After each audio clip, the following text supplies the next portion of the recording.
Kuasa hukum Nuning Irpana, Lisa V menanggapi pernyataan Alif Ali soal tak mengenali kliennya itu. Pernyataan tersebut pun membuat Nuning dan tim kuasa hukumnya geram, sebab keduanya masih menjadi pasangan suami istri yang sah dalam Kantor Urusan Agama, KUA, Cilandak, Jakarta Selatan. Saat sidang kemarin kan bilang enggak kenal. Begitu banget padahal kan tahu sendiri bagaimana data pernikahan, kata kuasa hukum Nuning Irpana, Lisa V saat ditemui di kawasan Gatot Subroto, Rabu, tanggal 15 September tahun 2021. Enggak mungkinlah datanya menyangkut sendiri tanpa ada yang mendaftarkan di KUA, sambungnya.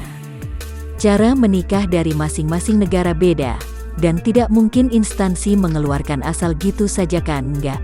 Ada syarat yang harus terpenuhi, surat izin dari kedutaan dan semua dilampirkan berkas itu ada di KUA, tutur Lisa.